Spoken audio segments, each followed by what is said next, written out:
Olá, estamos de volta agora para o nosso segundo ato, com um pouco de atraso, peço desculpas a todos e a todas, né? Vai deixar o pessoal chegando aqui para eu poder dar os primeiros informes e chamar o professor Alexandre Damascena. Boa noite, senhor Gaúcho 2019, Mal Machado, Ivo Lima, Dona Simara, senhor Robson, Dona Mônica 89, Dona Renata Barcelos, Naldo Gil, Pinto do PT, senhor Alexandre Damascena, que já está aqui conosco, né? Laura Koyavinsky, senhor Ricardo Ferreira, que vai assistir agora, dona Sara Ferra, né? O senhor Marcel Teles. Vou explicar então, já que temos aqui um bom público. Olá, meu nome é Vander Paulos, sou professor e coordenador da licenciatura em teatro da Universidade Estácio, campus João Shoa.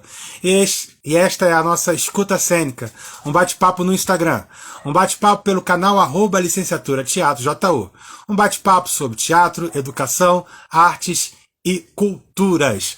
Para quem é estudante da Universidade Estácio, estou compartilhando agora no nosso chat um link, né, que vai abrir um formulário de presença. Esse formulário ele abre nos smartphones. O que pode dificultar é a conexão ou o processador de cada celular. Então, o que a gente vai fazer? Caso você tenha dificuldade para abrir esse link.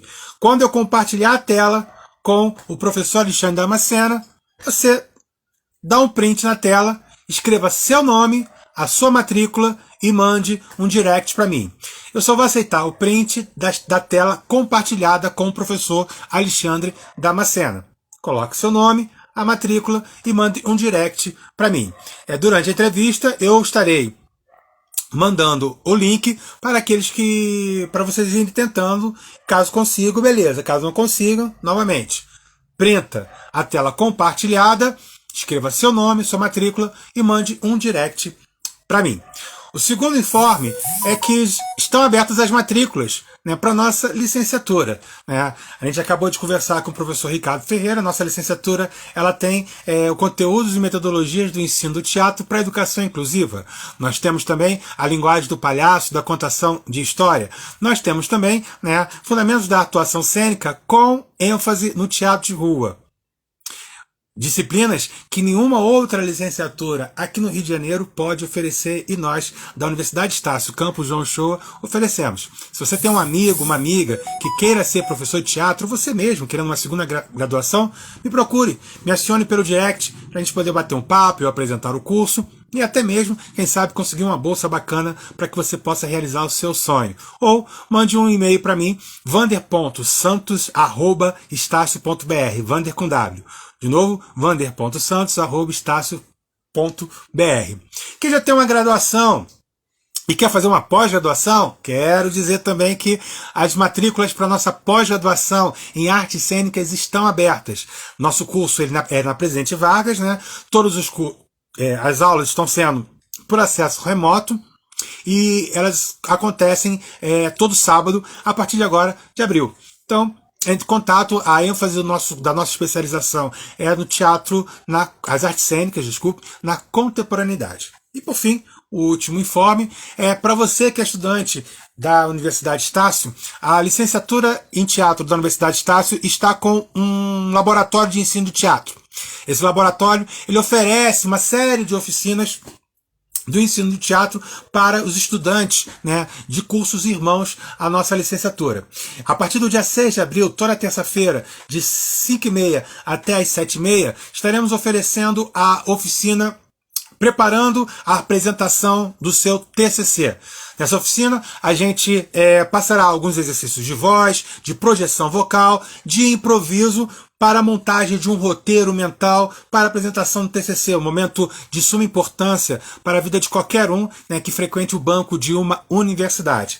E se você é estudante de pedagogia, né, peça para sua coordenadora entrar em contato com o coordenador da licenciatura em teatro do campus João Shoa, porque nós estamos oferecendo também oficinas de contação de história, teatro de bonecos, teatro de sombras, o teatro para a educação infantil, tá? E o teatro e ensino de ciências. São oficinas gratuitas que são oferecidas pelo nosso projeto de extensão, tá bom? Então os recados foram dados, né? Novamente, quem Estou aqui compartilhando, opa, o nosso link, né, de presença. Quem tiver dificuldade, espere eu compartilhar a tela com o professor Alexandre, dá uma printada, coloca o seu nome e a sua matrícula e manda para o meu direct. Vou procurar aqui o professor Alexandre, que foi um dos primeiros a chegar. A gente já está com um certo atraso, né? Peço desculpas. Deixa eu... Opa, não...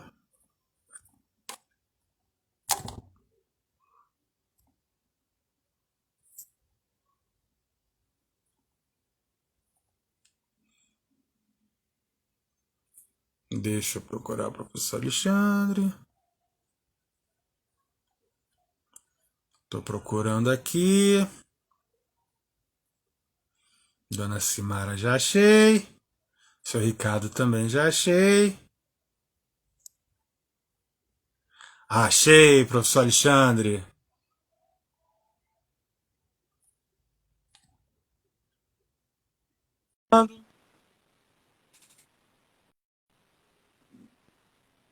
Tá abrindo. Boa Opa, noite, professor Alexandre. boa noite. Tudo bom, querido? Melhor agora, estando na sua presença, queria dizer que é uma honra para a gente da licenciatura receber o senhor. Né? Seu nome foi muito aventado no na nossa reunião docente, né? Por conta de todo o seu trabalho de agitação cultural e pelo teatro na Zona Oeste e na Costa Verde. É um trabalho que nós, da licenciatura, valorizamos e muito, porque a gente tem como um objetivo na formação dos nossos futuros e futuras professores, docentes, né, que ele transforme cada escola onde ele for trabalhar no local de produção artística, no local de arte, para que a arte possa ser feita, possa circular e possa não ficar restrita, né, aos eixos que são contemplados aqui na nossa cidade por privilégios não só da ordem econômica, mas também dos direitos do cidadão que deveria ser estendido a todos. Então, a sua atividade, né, como grande entusiasta, agitador, articulador, né, de redes, né, de teatro pela Zona Oeste, pela Costa Verde, escutá-lo para a gente assim nos honra muito, nos traz muita felicidade no dia de hoje. Tá bom, professor? Então, eu queria te agradecer por essa generosidade. Na semana passada escutamos a dona Simara, que falou do senhor, o seu Ricardo também acabou de falar do senhor, né, que é cria lá de Campo Grande. Pois Né? é. Então, eu estou Uma, recebendo gente muito importante aqui, eu estou aqui boa, nervoso. é uma responsabilidade muito grande vir depois de Simara, de Ricardo, além de artistas, são professores e são referências aqui na Zona Oeste. Então, para mim é uma honra muito grande poder participar de um mesmo espaço que essas duas pessoas e outros estão. E te agradecer mais uma vez o convite, é, em nome de todos os colegas da Estácio, né? Tem gente muito bacana na Estácio. Simara foi aluna da Estácio, eu já tive na Estácio 2 anos atrás para falar também do meu teatro, dessa experiência toda que eu tenho. Estou vendo que tem um monte de gente amiga aqui, Rovena, enfim, a galera de Gênesis, né? Eu acabei de fazer a novela Gênesis agora da Record, então tem uma galera aí bacana, enfim, e a Rosa, que é da Companhia do Invisível, que você não teve aí com você, é importante estar também, que é professora, atriz aqui da região. Eu que agradeço o convite.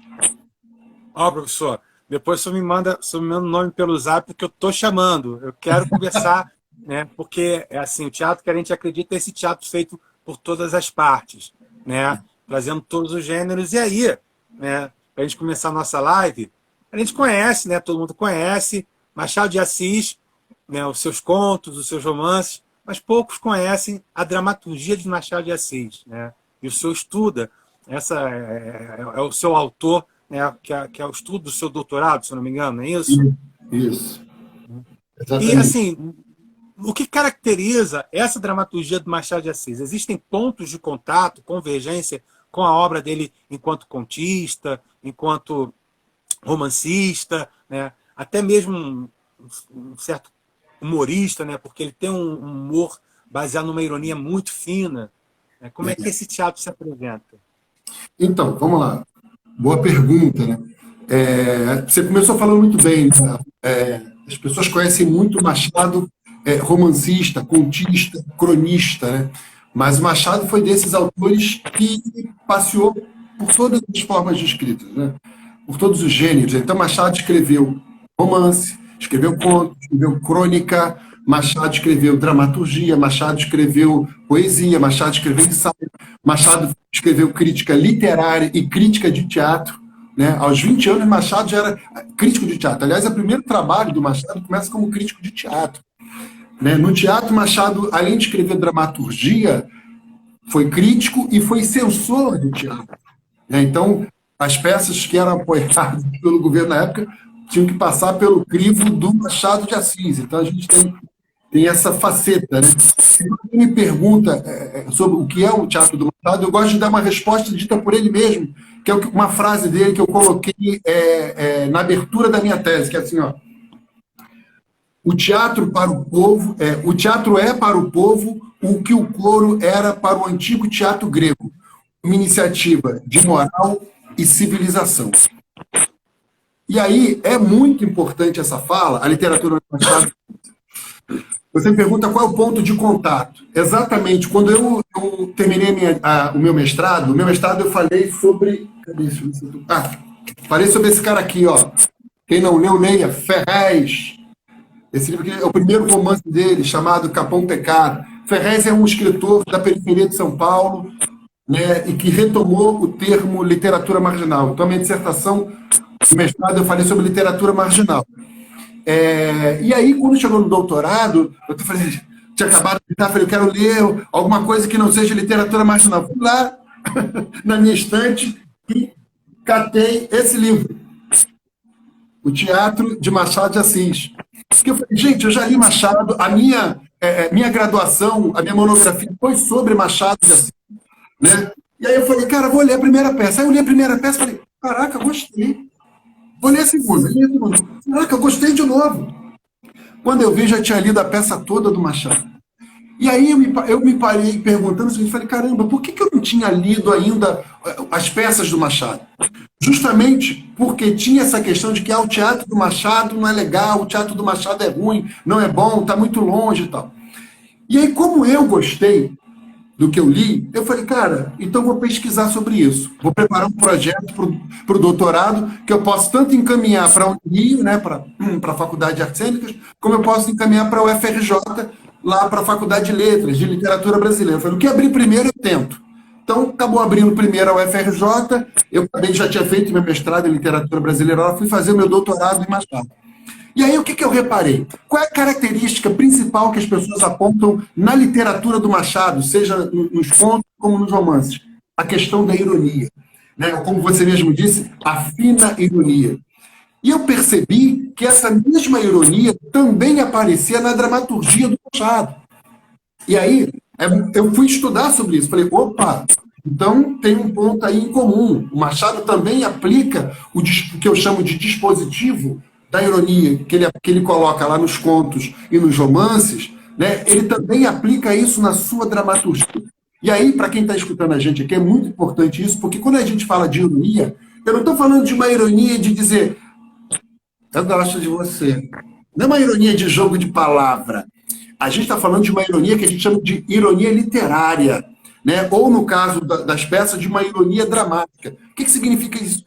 Uma ironia que não perpassa num jogo de palavras, perpassa por toda a estrutura. E aí, quando Machado diz que o teatro é para o povo, o que o coro era para o antigo teatro grego, isso é muito importante, porque aí a gente está indo lá na maior inspiração do Machado, a questão da ironia, que é o Aristófanes, o grande comediógrafo Aristófanes, né, que trabalhava muito bem com a questão da ironia. Tudo começa ali nele. E o que a ironia faz com a gente? A ironia faz a gente ler as coisas com uma visão dupla. Ela cria uma visão paralela. Porque ao mesmo tempo que você tem um personagem embarcando numa história, existe toda uma ironia que vai acontecer ali que faz com que o leitor ou o espectador de teatro tenha uma visão, perceba que existe uma distorção ali. Por exemplo, no teatro grego, você tem lá os personagens vivendo a emoção do momento da história, do que está acontecendo, mas você tem o coro está refletindo sobre a ação do palco. Então você tem uma dupla leitura. Você pode ler a peça tanto pelos personagens, você pode ler lá, se ela pega a Antígona de Sófocles, você pode ler pela Antígona, e também você pode ler a peça pelo ponto de vista do coro. O Machado, aí que está o ponto de encontro quando você pergunta isso, que o Machado pega essa ideia do coro e traz ela para o romance dele. Então, o narrador machadiano a gente chama de narrador dramático. Por que é o narrador dramático? Porque ele não está preocupado em narrar, ele está preocupado em refletir sobre aquilo que ele narra. Não é à toa que o narrador machadiano conversa com o leitor. Você, agora vem aqui, papapá, ele conversa o tempo todo, ou seja, ele está refletindo. Quando passa para o teatro, o Machado não tem o coro grego, né? E nem tem essa mediação do narrador que ele tem nos romances dele. Então, tudo acontece diretamente pelos personagens, através do diálogo. Então é na estrutura do diálogo, na estrutura da peça, que o Machado coloca essa ironia que eu estou chamando, né, de ironia literária. Você pega, por exemplo, a primeira peça do Machado, de 1862, que é Hoje Avental, Amanhã Luva. Olha o título. Hoje Avental, Amanhã Luva. Você percebe que o próprio título da peça já tem um movimento. Né? O que é a peça? Hoje Avental. O avental já pensar na empregada, luva na patroa. Né? E aí o Machado coloca o quê? A peça são 3 personagens que aparecem, que é a Rosinha, o Durval e o Bento. E tem um quarto personagem, que é a patroa da Rosinha, que chama Sofia, que não aparece na peça. Olha que loucura. Pensar nessa época que uma empregada passava o tempo todo na cozinha, o Machado coloca a peça toda no cenário da sala, e quem está na sala comandando tudo não é a patroa, ela nem aparece na peça, ela só é citada. Quem comanda tudo é a empregada Rosinha. Por quê? Porque o noivo da Sofia sumiu por 2 anos. Aí o cara aparece do nada, querendo reatar o noivado dele e dando em cima da Rosinha, que ele sempre deu. Só que desses 2 anos, a Rosinha chamou a atenção e falou assim, cara, esse cara não vai mais me fazer de boba, não. Mas tem um baile aí que eu quero ir e ele vai me levar. Ele não vai levar a patroa, ele vai me levar. E ela faz toda uma trama para cima dele, dizendo que ela mexe com a vaidade dele, dizendo que esse tempo todo que ele ficou fora, que apareceram outras pessoas muito mais importantes que ele e tal. Enfim, ela enrola ele o tempo todo. Então, Machado distorce isso. E o mais interessante é que o empregado dele, que é o Bento, ajuda ela nisso tudo, é um cara altamente consciente, o tempo todo lendo o jornal, o patrão dele briga com ele o tempo todo, por que você está lendo o jornal? Por que você está lendo o jornal? O jornal não leva a gente a lugar nenhum. E o cara, né, típico dessa sociedade, né, o Machado, ele faz uma crítica que aparece tanto nos romances e contos, mas que também aparece na dramaturgia dele, que ele faz uma crítica às elites a partir do ponto de vista da elite. Então as pessoas falam, pô, mas o Machado adora falar das elites. Machado nunca exaltou a elite. Você nunca vai ver na boca de nenhum personagem de Machado assim, uma exaltação. Ao contrário, ele bota as merdas todas na boca dos próprios personagens. Eles mesmos é que se defamam. Então, pensando nessa questão da ironia, você pega, por exemplo, uma outra peça do Machado chamada Quase Ministro. Olha o título. Quase Ministro. O que é quase? Quase não é nada, né? Ou você é ou você não é.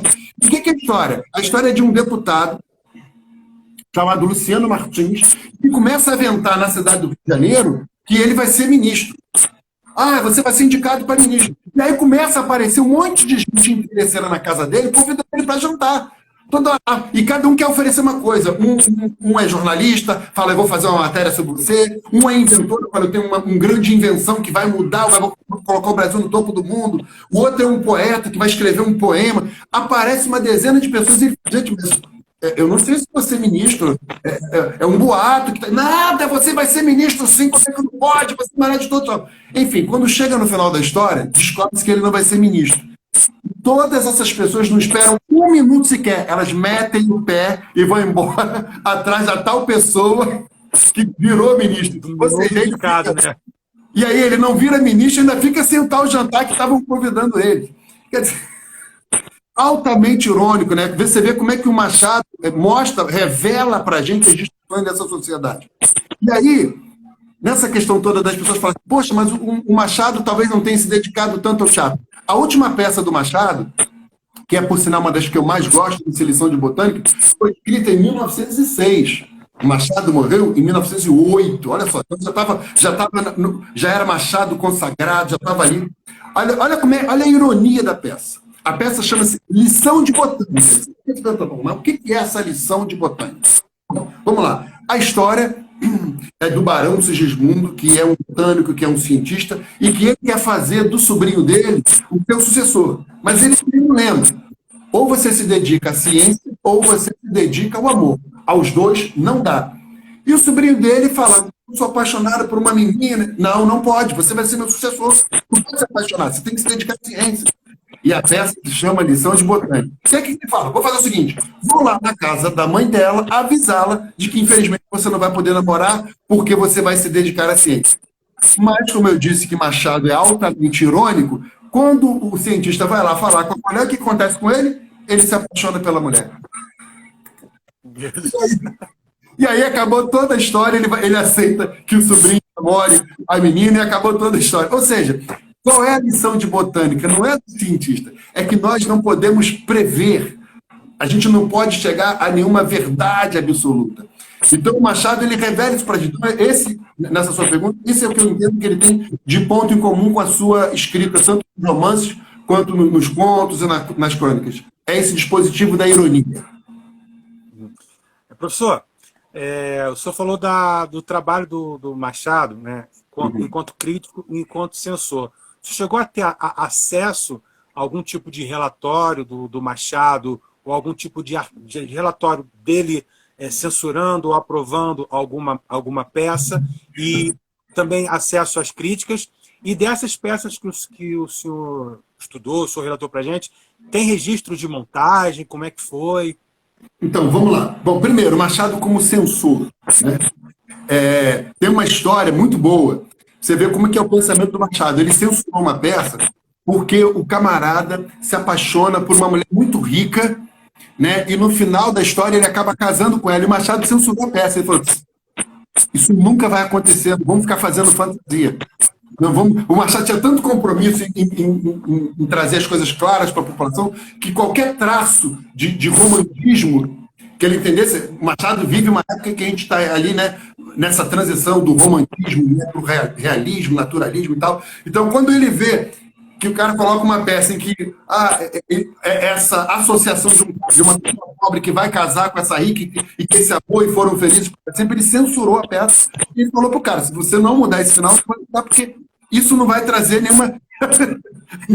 nenhum crescimento para a população, você não está ajudando em nada. Então, o Machado, nesse sentido, ele tinha uma posição muito bem marcada. As peças do Machado foram pouco encenadas, inclusive até na própria época dele. Ele escrevia muito para alguns saraus, né? Então, se você pegar as peças do Machado, elas são relativamente curtas. Porque quando o Machado escreve a segunda peça dele, ali, o Desencantos, ele escreve para o amigo dele, Quintino Bocaiúva. Opa, deu uma congelada. Foi aqui ou foi ele lá? pede... Tá me ouvindo? É que deu uma congelada. Descongelando. Agora sim, ele pede para o Quintino Bocaiúva. Então, e aí o Quintino Bocaiúva escreve uma carta dizendo para o Machado, elogiando a construção e tal, mas ele diz para o Machado que as peças do Machado eram mais para serem lidas do que apresentadas. Porque, segundo ele, faltava ação às peças do Machado. E parece que essa carta do Quintino Bocaiúva, que inclusive, qualquer livro do Machado você vai encontrar, vocês acham inclusive na internet, isso ficou tão marcado que parece que o teatro do Machado trouxe esse peso dessa, né? E acabou que as peças do Machado foram poucos montadas, assim. Você tem encenações, sim, você tem crítica da Bárbara Leodara. A Bárbara Leodara faz uma crítica maravilhosa, por exemplo, sobre Lição de Botânica. Acho que Lição de Botânica e Quase Miss foram as peças mais montadas do Machado, mas realmente o teatro do Machado foi pouquíssimo montado, talvez por isso se desconheça tanto. Aí, vale aqui dizer, é uma crítica, quer dizer, eu tive que discordar do Quintino para poder fazer todo o meu estudo, né? Quer dizer, quando ele calca o teatro do Machado na questão de que falta ação, né? Ou seja, ação com ideia de acontecimento, realmente falta esse tipo, porque talvez o teatro do Machado não está preocupado com a ação, com a ideia de acontecimento, mas está preocupado com a reflexão. E se você for pensar assim, cara, Machado está lá no século XIX, o que o Quintino Bocaiúva diria, por exemplo, de uma peça do Beckett, de um teatro do absurdo, né? Né?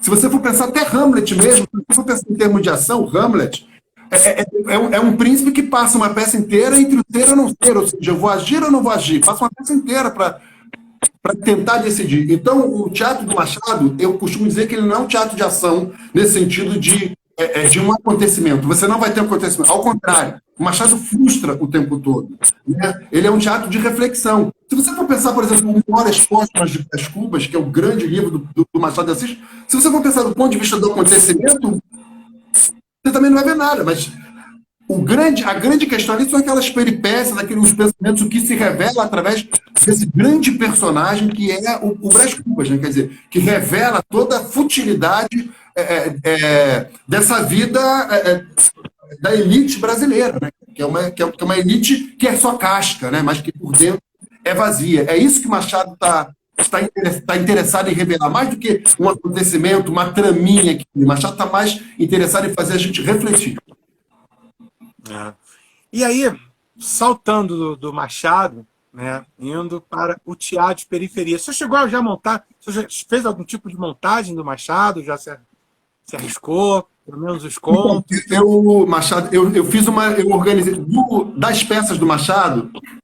Eu estou para montar o Quase Ministro. A gente fez uma leitura dramatizada na Academia Carioca de Letras, né? Eu tenho uma relação com a literatura muito grande, né? Eu sou formado em teatro lá pela Martins Pena, né? Eu tenho uma pós-graduação lá na Cal e tenho a minha formação em letras, né? Com mestrado e doutorado em literatura brasileira. E meu teatro sempre dialogou com a literatura. Então, por exemplo, eu criei um projeto, pensando já na sua pergunta, nessa questão da periferia, onde eu tenho um grupo em Santa Cruz chamado Companhia Invisível e tem um outro grupo em Itaguaí, né? Chama-se Casa Verde. E olha aí, um dos contos mais famosos do Machado de Assis chama-se O Alienista, né? E a história se passa em Itaguaí, onde tem a Casa de Loucos, chamada Casa Verde. Então a gente resolveu lá colocar o nome do grupo de teatro lá de Casa Verde. Mas não... essa questão da verdade absoluta que o senhor está colocando aí na aula de botânica, né? Sim, a questão da verdade é uma questão primordial no Machado que vai perpassar. Se você pensar, por exemplo, em Capitu, a gente não consegue. Vai ser sempre aquela história: Capitu traiu ou não traiu? Porque a gente não consegue chegar a uma verdade. Né? Mesmo o Dom Casmurro, mesmo o Bentinho sendo um advogado, ele não consegue convencer, e mesmo sendo a voz dele, né? Ele não consegue convencer a gente. No Machado é impossível você chegar a uma verdade única, porque ele vai dizer para a gente que o ser humano ele se manifesta duplamente, numa pessoa só. Nós somos o bem e o mal. Né? Então, você é capaz de se apaixonar e de odiar um personagem de Machado de Assis. Você pega, por exemplo, o caso da Vara, que foi que eu inaugurei o teatro nas casas aqui em Santa Cruz com um projeto chamado Café com Machado, que eu fiz teatro na casa dos moradores. Você tem lá o caso da Vara, que é a história de Damião, que é um rapaz que foge do seminário porque ele não quer ser padre, né? E o pai dele quer obrigar ele a ser padre, o padrinho dele junto com o pai dele e tal, e ele vai para a casa da Sinha Rita. E essa Sinha Rita resolve ajudar ele. Então, você, quando está lendo o conto, você fica, poxa, super apaixonado pela Sinha Rita. Poxa, como ele é legal, ela está ajudando ele, que bacana e tal. Só que ela tem uma empregada negra na casa dela.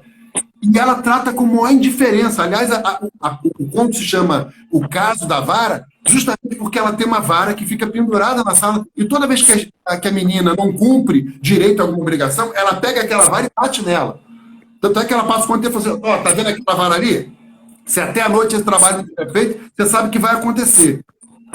Então você vive o tempo todo uma relação de amor e ódio com esses personagens do Machado, porque eles são capazes de fazer você se apaixonar, porque tem uma ação legal, mas ao mesmo tempo tem uma outra ação que já contradiz totalmente aquela. Ou seja, nós somos essa, como ele diz no conto A Igreja do Diabo, o homem é uma eterna contradição, né? O ser humano é uma eterna contradição, né? Quando o diabo tenta fundar a igreja dele e diz que todo mundo tem que ser mal e tal, as pessoas começam a fazer bondades escondidas. E aí o diabo fica pé da vida, vai reclamar com Deus, Deus fala: pô, eu te avisei, cara.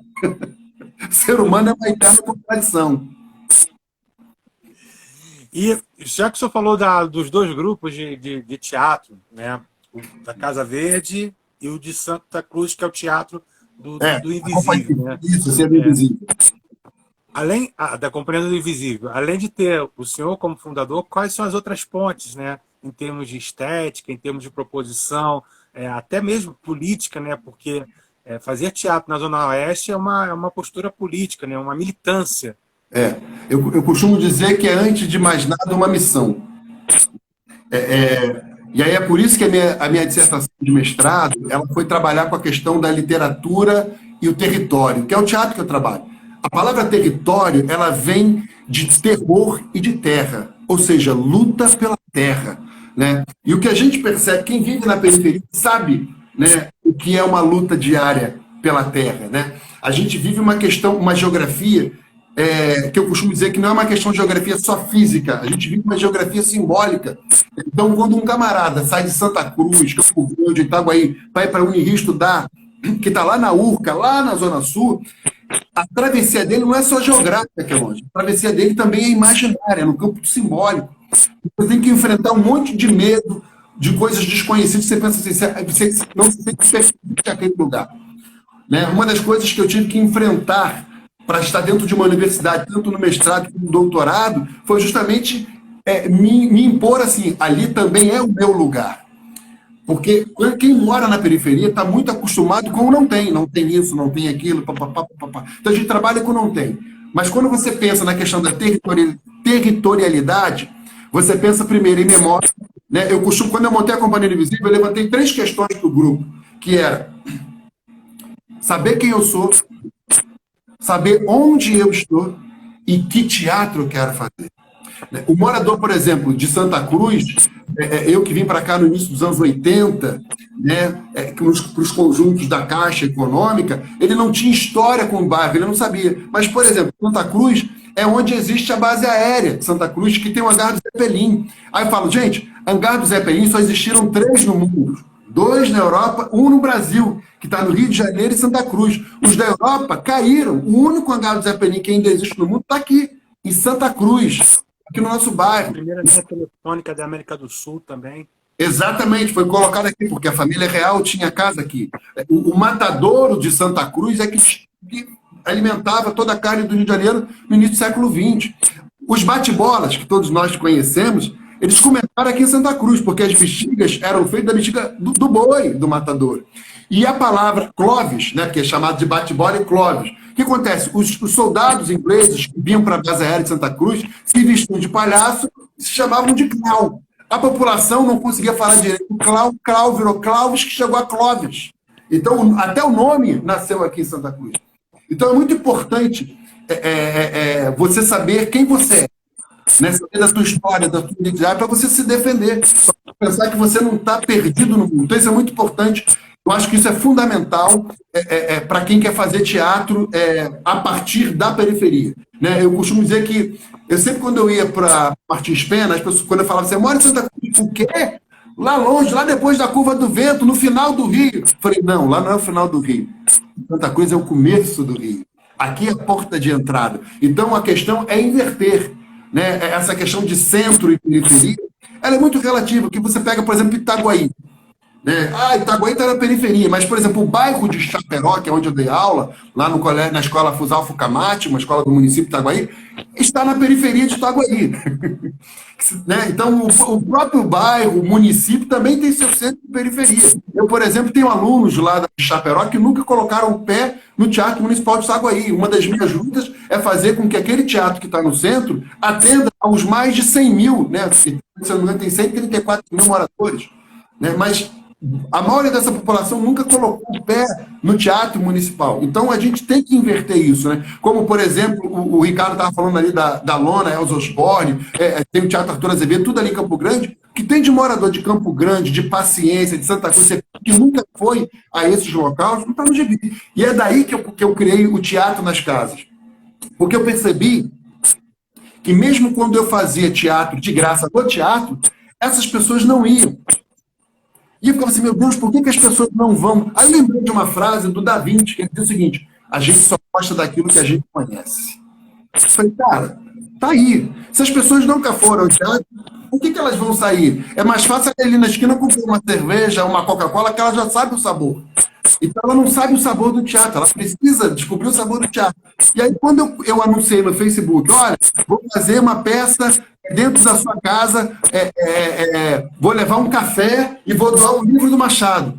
Em 2 dias eu já tinha 2 meses de temporada fechada, com gente brigando, eu tendo que escolher uma casa por comunidade. Né? Tem uma história que eu gosto muito de contar, que a gente foi na casa de uma senhora na comunidade do Bolas, e ela trabalhava como empregada doméstica em Copacabana, com 3 filhos, só via os filhos no final de semana, porque ela ficava de segunda a sexta na casa da patroa, e aí ela conta que ela falou assim para a patroa, ô patroa, domingo vai ter peça lá em casa. Aí a patroa, como assim que eu moro em Copacabana e não tenho teatro na minha casa?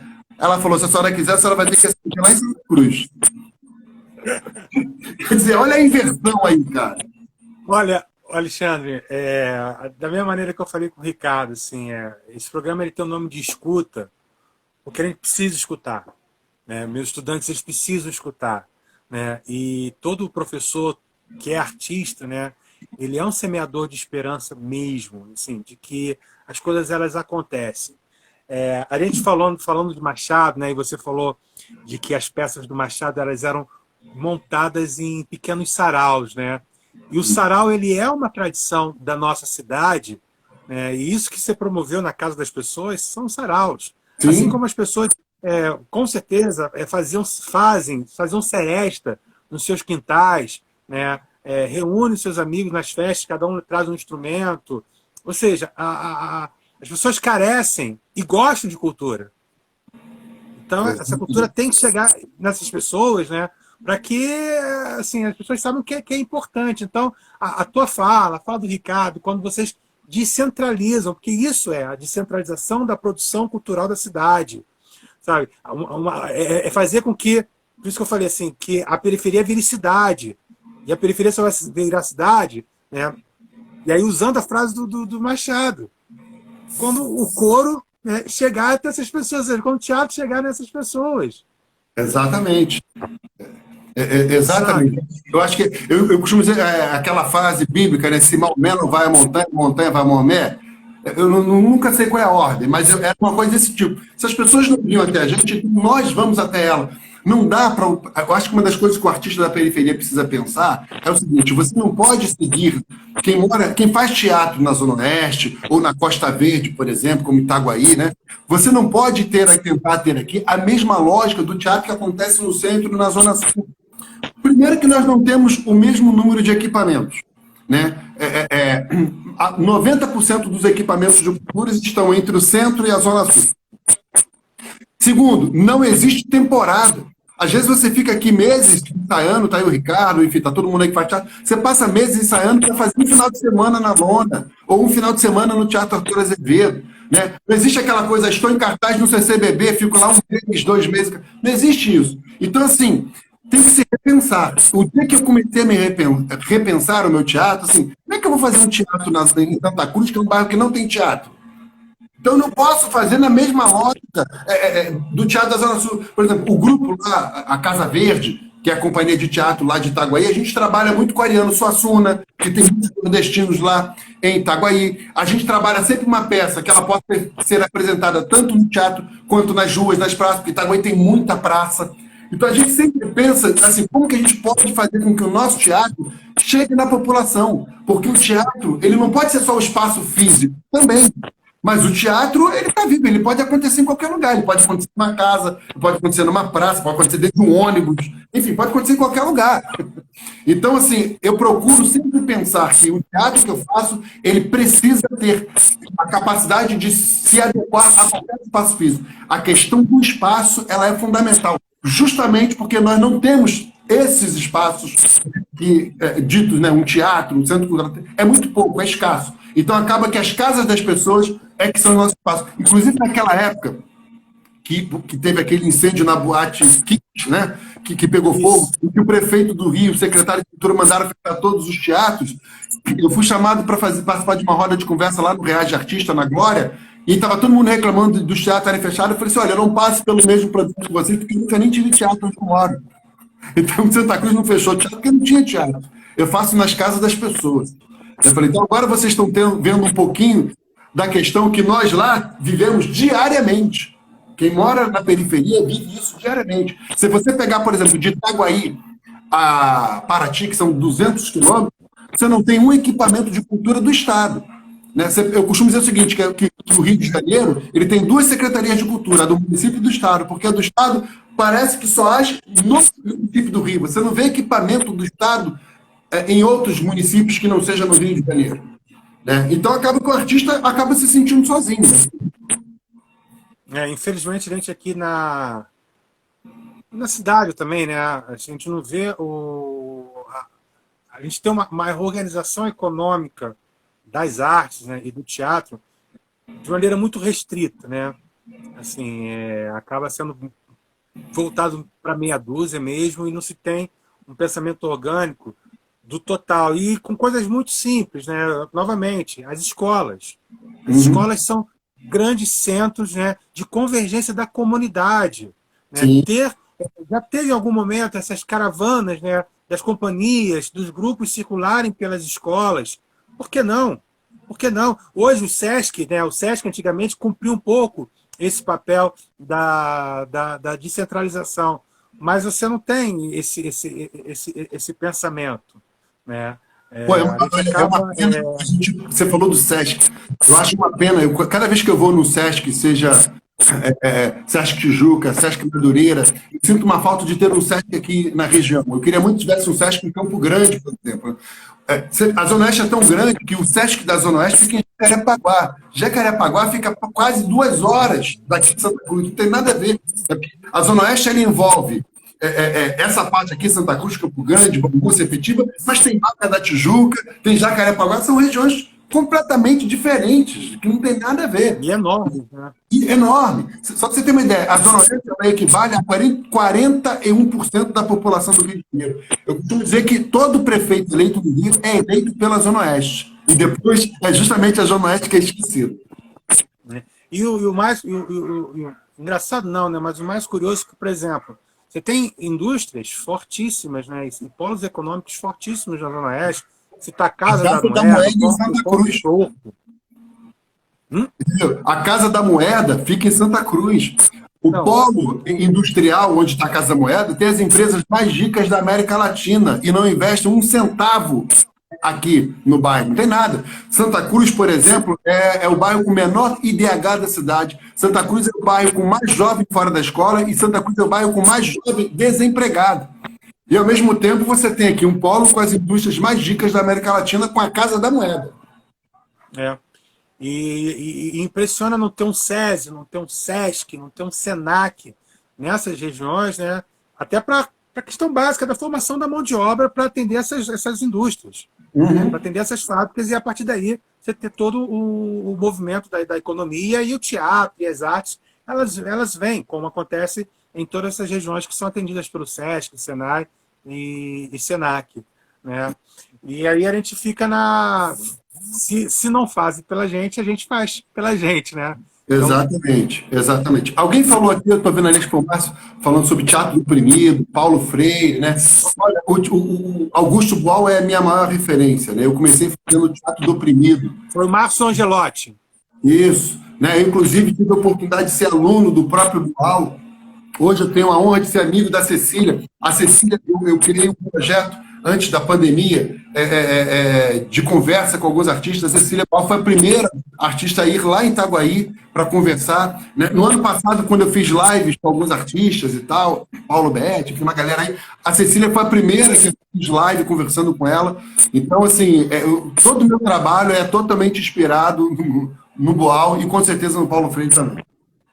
Alexandre, legal que você ter falado no Boal, né? Porque eu queria, assim, dentro do trabalho da Casa Verde ou da Companhia do Invisível, né? Vocês conseguiram, em algum momento, trazer, por exemplo, as metodologias do Boal? Olha o seu Machado aí. Como, por exemplo, o Teatro Fórum. Então, eu fiz muito teatro, fórum, né? Inclusive, lá em Itaguaí tem o George, o Gel, que tem um grupo GETAF, que é o Grupo de Teatro Amador Formiga, né? Que foi onde eu comecei a ouvir falar sobre o teatro visual. Eu fiz muito teatro fora, muito teatro fora. Fazer teatro invisível, né? Às vezes a gente ia para umas praças ali em Itaguaí, né? Pegava alguns temas polêmicos, e aí a gente fazia, depois que estava discussão, a gente assumia que nós éramos atores e tal.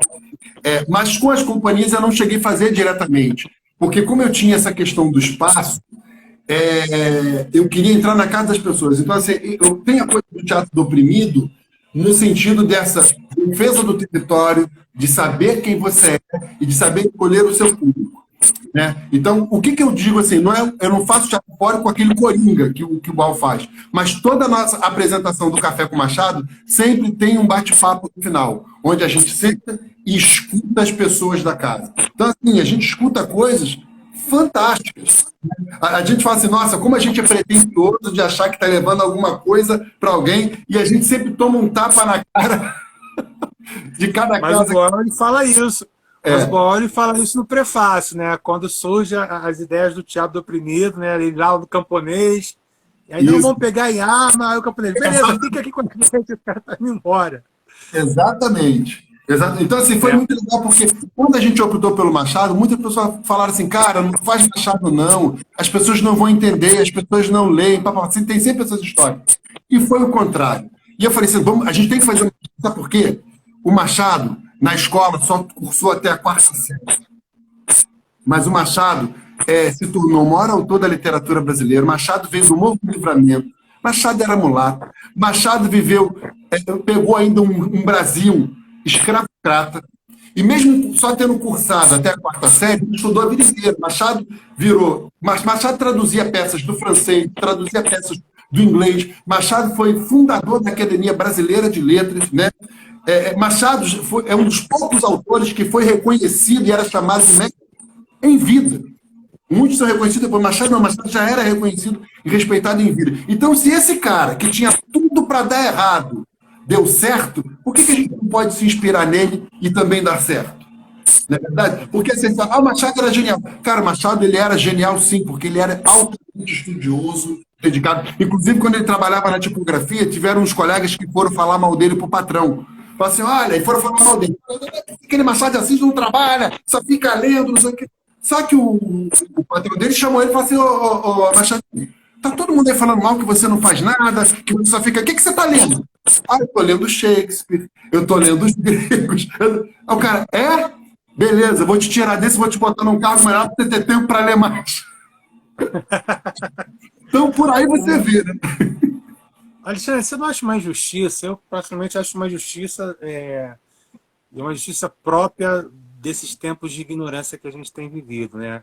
Quando se vem falar que o texto do Machado é um texto difícil, gente, o Machado ele inaugura o texto do jornal hoje. Se o jornal fala com você, é porque o Machado criou essa forma, essa estética narrativa de falar com o leitor.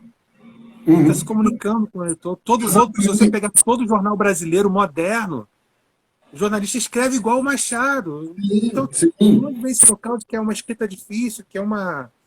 rebuscado, não. Ele não é o José de Alencar. O Machado não é o José.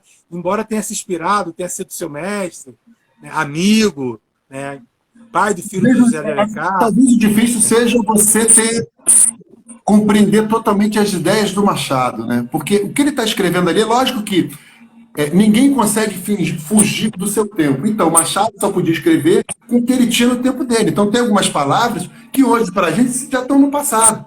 Só que o Machado, quer dizer, o grande escritor, né, ele é atemporal. Então, o que é mais importante no Machado, no Shakespeare, é o ser humano, né? Ele trata da natureza humana. Então, o Machado vai ser atual sempre.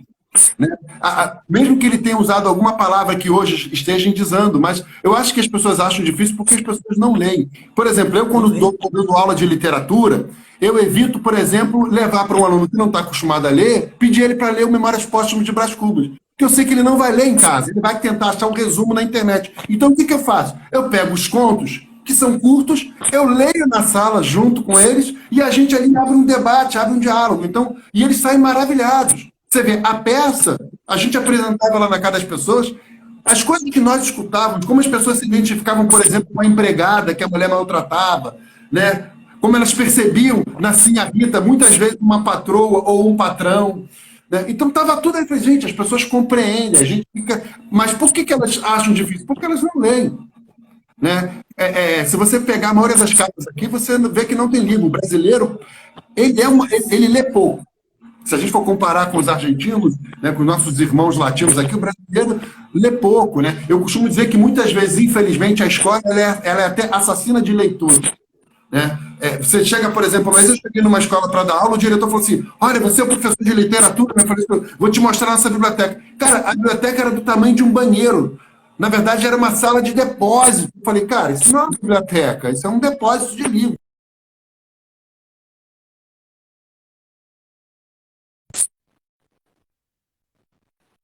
Atravessa, se você entra numa grande biblioteca, sei lá, do CCBB, eu duvido que você não tenha vontade de ler ali. Agora, se você entra num depósito um café, você não tem vontade de sair.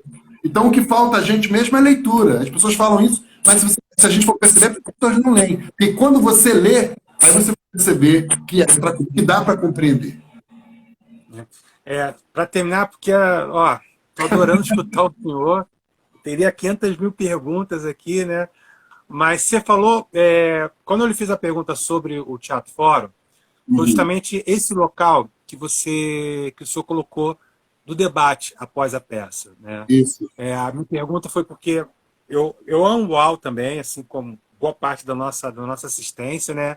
E eu acho que a genialidade dele está em pegar o evento teatral como um todo. O evento teatral como um todo não é apenas a peça. Sim, mas também é o bate-papo sobre a peça que a gente costuma fazer tomando uma cerveja e comendo uma pizza. Ele vai e faz dentro do teatro, transforma aquilo numa grande assembleia. Né? Muita gente acha que isso, teoricamente, não é teatro porque foge um pouco do padrão comercial. Né? Porque não faz um teatro político, não faz um teatro baseado na construção do personagem. Mas isso é um grande evento teatral. E aí, sobre esse debate, né? Como é que eram? Ele era mediado por quê? Como é que eram as questões que vocês colocavam ali para as pessoas no teatro em casa ao debaterem a peça? Então, acho que você tocou num ponto fundamental. Para a gente, não é só importante a apresentação da peça. A peça era apenas um ponto. Tanto é que o projeto chamava Café com Machado. Né? Então a gente oferecia, além da peça, café. Né? O projeto a gente foi patrocinado pelo projeto, pequenos projetos para território de paz do governo federal, e depois a gente ganhou ações locais no outro governo do Eduardo Paes. Né? Então a gente pegou esse dinheiro, inclusive foi a primeira vez que a gente teve salário para apresentar peças em Santa Cruz. Né? A gente começou pagando o nosso bolso, mas quando a gente ganhou essa verbinha do ações locais, a gente conseguiu comprar um café melhor, oferecer um livro de mais qualidade.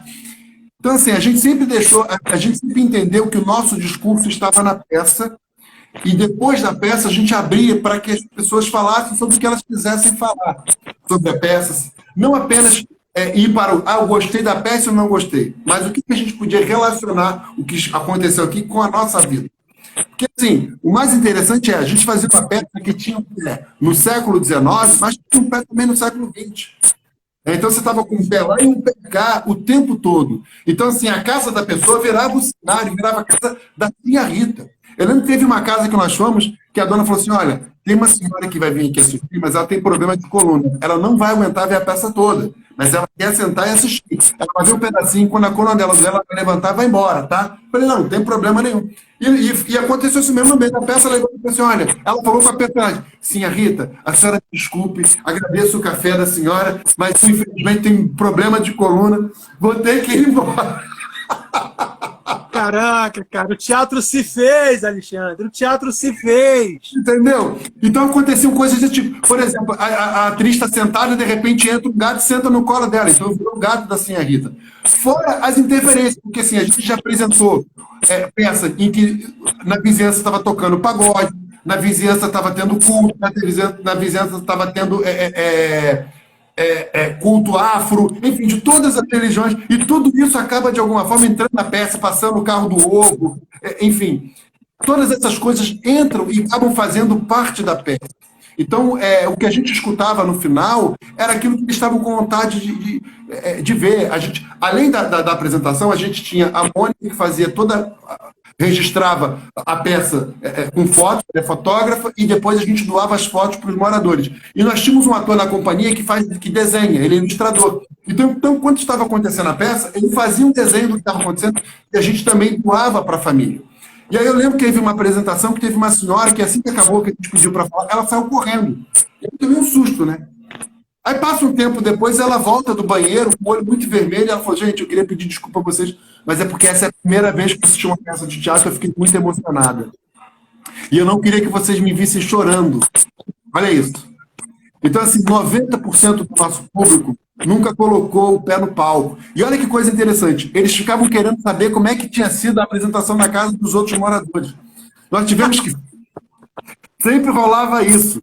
Nós tivemos que fazer um café com Machado, que deu em torno de umas 300 pessoas. A gente conseguiu um espaço em Santa Cruz, no Palácio, no Palacete Cultural, e nós levamos todas as famílias, porque elas queriam se conhecer. Eu quero saber como é que foi na casa de não sei quem, ou também eu queria saber...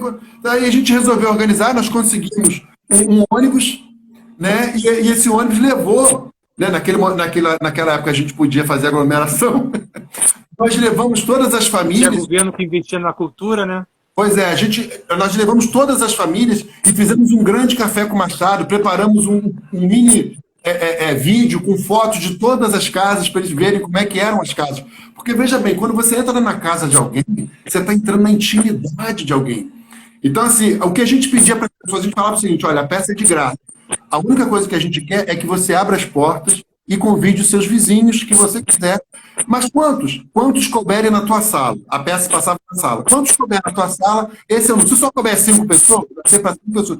Se couber 20, cara, tinha casas que tinham 60 pessoas, que era um ovo. Tinha uma casa que estava com um problema na porta, que não abria na janela. A gente teve que dar a volta por trás, pular muro, para poder entrar na casa. Assim, aconteceu tudo. Teve uma casa que a gente foi, que tinha o tráfico. Cada vez que a gente ia andando, o tráfico tirava uma madeira e passava um walkie-talkie e falava, é o pessoal do teatro que veio fazer o teatro na casa, pode liberar aí.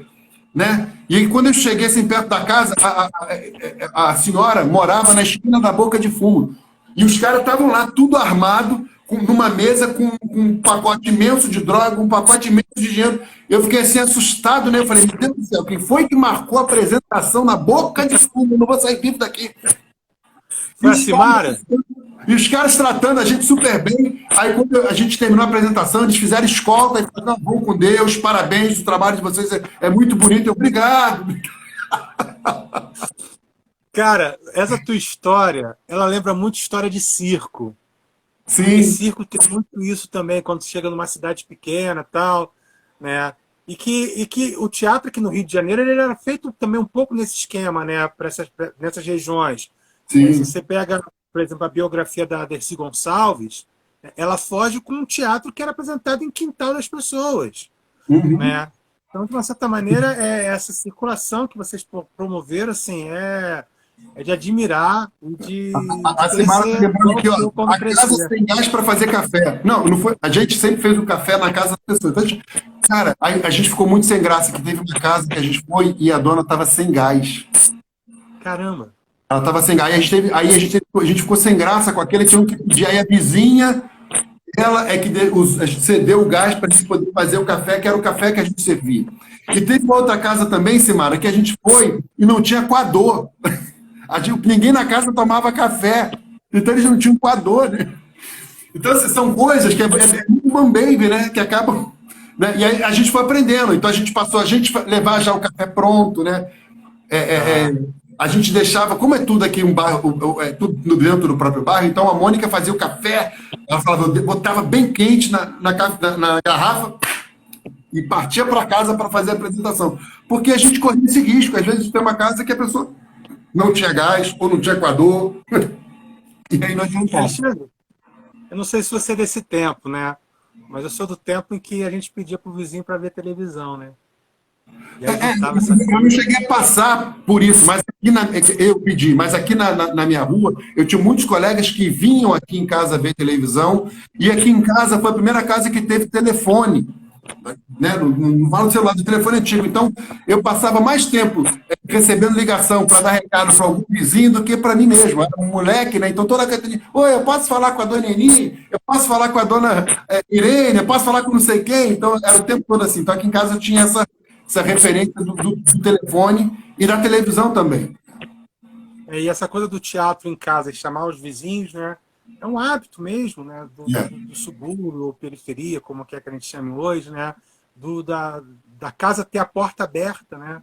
E aí ter a porta aberta para um evento teatral, assim, é algo que, se tudo der certo, a gente vai voltar a fazer. Né? Porque Pois esse é. país, como eu disse na nossa Inclusive, entrada, e aí, a nossa peça Casas, a gente ouvia tanta história bacana, a gente saía tanto mexido das casas, que a gente resolveu escrever uma peça chamada Casas. Né? Porque cada vez que a gente via a casa de alguém, a gente pensava na nossa casa também. Né? Na nossa moradia, o teatro como casa do ator. Né? Então a gente começou a escrever uma peça a partir das nossas memórias, das nossas leituras, dos filmes que a gente via, das histórias que a gente ouviu. Então a nossa peça, que estreou no final do ano de 2019, chama-se Casas. Acabou que no ano passado a gente chegou a fazer uma casa, mas aí começou a pandemia, a gente não conseguiu. Agora estamos esperando a pandemia passar para poder voltar a apresentar nas casas de novo. E aí, Alexandre, dentro dessas milhares de histórias que você coleciona e algumas dessas que você passou aqui pra gente, né? Qual é a história que você olhou assim, deu uma respirada, os olhos brilharam e você teve um grande orgulho de ser professor de teatro? Olha, teve uma época aí, ainda tem agora, que eu tinha alunos na Martins Pena, na Estácio, na Unirio, na UFRJ e na UERJ. E eu fiquei pensando assim, gente, olha que barato, eu tenho alunos, pessoas que começaram estudando aqui comigo, que hoje estão praticamente em todas as universidades do Rio de Janeiro. Então isso dá um orgulho do caramba, porque assim, eu acredito muito no estudo. Né? Eu acho que, principalmente para quem está na periferia, o meio que a gente tem de mudar é através do estudo. Né? Então, quando eu vejo um aluno meu, né, na Unirio, eu tenho um aluno meu que está fazendo doutorado hoje, eu fico assim, caramba, teve um aluno ex-aluno meu que fez mestrado junto comigo. Né? Então, isso bate um orgulho do caramba, porque a gente sabe o quanto é longe, o quanto é distante de Itaguaí, de Santa Cruz, até uma UNI, até uma UFRJ, até uma Martins Pena, ou até mesmo a Estácio de lá da Barra, que tem alunos lá na Estácio da Barra, que você sair de Itaguaí para Barra é longe pra caramba. Pegar o BRT não é fácil. Né? Então, eu sinto um orgulho imenso cada vez que eu percebo que eu consegui fazer com que o aluno tivesse coragem de atravessar essa cidade para estudar. Então, isso é um orgulho que eu tenho, e isso vale muito mais do que qualquer salário, é ver que alguém mudou a sua vida. O Tony, que é da Companhia do Invisível, que quando chegou nessa cidade de Câncer nunca tinha lido um livro, e agora ele já fez Martins Pena, está terminando a licenciatura em teatro lá na Unirio. Então, isso é um orgulho imenso. Né? E assim, a sua fala, o seu exemplo também nos serve de espelho, um espelho do qual a gente pode se orgulhar em querer imitar, em querer se mirar para projetar a formação dos nossos estudantes, para que eles possam saber quem eles podem ser quando crescerem, porque é esse tipo de educador, esse tipo de teatro, esse tipo de fazer social que a gente coloca como missão nossa na licenciatura. E que eu queria te dizer, Alexandre, assim, que valeu muito a pena assim, esse papo. Estou muito, muito feliz assim, de escutá-lo. Né? Assim que a gente tiver uma grande oportunidade lá na Estácio, eu entrarei em contato contigo, tá? Porque você é uma pessoa que merece estar nos nossos bancos para compartilhar as experiências, para compartilhar todo esse enorme saber que você traz, não só saber acumulado na academia, Já tem gente que vai fazendo hashtag aí, ó. Obrigado, Senara. O nome já está anotado na carteirinha, na caderneta, Alexandre. Pode ficar tranquilo. Tá? Primeiro é uma Antes da gente... dessas batalhadoras aqui, né? Não é só porque é minha namorada, não. É porque é uma atriz Não, professora que batalha muito aqui na região também. a professora Simara, semana passada, ela deu uma belíssima entrevista, né, um belíssimo depoimento, que eu levei para a sala de aula no dia seguinte, porque eu dou aula na terça-feira de manhã, a gente falando da importância do teatro, a gente estava começando a falar sobre o desenvolvimento da criança pelo Piaget e tal, e aí eu comecei a utilizar alguns exemplos que a Simara colocou, até da possibilidade do teatro no maternal. E aí, por coincidência, dessas coincidências da vida, na quarta-feira, eu montei uma oficina para professoras de teatro, para professoras da educação infantil, né? Então, trabalhei com uma dinâmica de jogos teatrais, com contação de história, musicalização, e que foi um dos trabalhos mais bonitos que eu, sem modéstia, assim, que eu pude fazer, né? Porque eu vi que eu estava levando algo para pessoas que precisavam dessa informação, e tudo começou com um bate-papo com a dona Simara, assim, essas escutas, né? Eu sei que hoje o Instituto da Live ele tá muito banalizado por conta da pandemia Sim. e tal, né? Mas essas lives que a gente tem promovido, a gente tem escutado, né, muitos depoimentos, e a gente quer escutar depoimentos, né? A gente faz parte de uma arte que é o fazer e testar. Deu certo, beleza. Se não deu, vamos entender porque não deu certo. Mas é o fazer, o caminhar, né, é o fazer. Então a Uhum. gente precisa escutar, a gente precisa escutar as grandes experiências, o que não foi bacana, né, para que a gente possa ter um acúmulo de saber. Por isso que a gente chama de escuta cênica, né, porque É é a ótimo. abertura da escuta, né. Se essa deve ser uma habilidade para os atores, embora nem todos eles saibam utilizá-la, né, a gente está querendo trazer isso porque a gente precisa acolher. Né? E no momento, Alexandre, como eu falei para o Ricardo, no momento que a gente está vivendo no país um momento muito complicado, né? Uhum. Mas a gente precisa semear a esperança. Os professores, eles são semeadores da esperança, os artistas, eles são semeadores da esperança, os artistas de periferia, né? Eles são mais ainda os semeadores da esperança, né? E da persistência e da perseverança, né? Verdade. Porque esse país é muito grande para estar no fundo do poço. Então, esse país não cabe no fundo do poço. E ele não cabe no fundo do poço, né, justamente por pessoas como você, como Ricardo, como Simara, né, e outras pessoas que estão batalhando por esse país, outras pessoas que estão pegando o BRT lotado para poder trabalhar mesmo diante de uma pandemia. Né. São pessoas que não estão desistindo de si, das suas familiares, mas também da nossa sociedade. Então, eu queria te agradecer muito, e muito mesmo, assim, esse teu relato. Essa foi uma noite muito feliz, né? As falas do Ricardo, as suas falas, só corroboram assim, o teatro que a gente, e que os meus pais, professor João Vitor, né? Professora Tayane Leal, João Vitor, que é da Costa Verde, professora Tayane Leal, Meu que amigo, é de Campo irmão. Grande, né? Professora Natália A Goulart, Tayane foi minha aluna. Olha aí que legal. ela falou, professora Natália Goulart, né, que veio de Fortaleza, professor Isaac Caetano, que vem de São Gonçalo, né, todos periféricos, todos dos subúrbios, né, estão aqui fazendo teatro, estão aqui fazendo parte da formação dos nossos estudantes, para que a gente possa fazer com que eles queiram ser que nem o senhor, que nem a Simara, e que nem o Ricardo quando crescerem. Né? Antes da Poxa, gente terminar, pessoal que ainda não preencheu o formulário, eu estou compartilhando aqui o formulário de presença. Quem estiver com dificuldade, aproveita que são os últimos segundos do nosso compartilhamento de tela, dá um print nesse compartilhamento, coloca o seu nome e coloca a sua matrícula. Professor Alexandre, você poderia fazer uma pose para eles poderem dar uma tá? printada? Vamos dar um Ó, sorriso. aproveitem. Agora vocês printem e mandem no meu direct com o nome e matrícula de vocês. Professor Alexandre, muito obrigado mesmo. Espero que muito em breve a gente possa se ver, a gente possa falar lá nos bancos da Universidade Estácio. Olha, eu mais uma vez agradeço o convite. Foi muito bom estar aqui. Primeiro, ouvir o Ricardo, que é uma pessoa que eu tenho um carinho, uma admiração, é uma referência aqui na região. Eu tinha visto a live semana passada da Simara. Está aqui. Queria agradecer. Eu vi aqui, passando aqui na tela, um monte de pessoas elogiando. Teve gente até que colocou ali que vai até mudar de curso. Olha aí. Olha, deixando com a gente, né? Eu quero agradecer as palavras de carinho de todos que passaram aqui. E queria aproveitar para fazer uma divulgação. Eu tenho além do meu Instagram, Alexandre Damasceno, eu tenho outro Instagram que chama-se @café com Machado, onde lá eu só falo de literatura. Então, quem quiser saber da literatura brasileira, depois é só seguir lá, @café com Machado. Valeu, galera!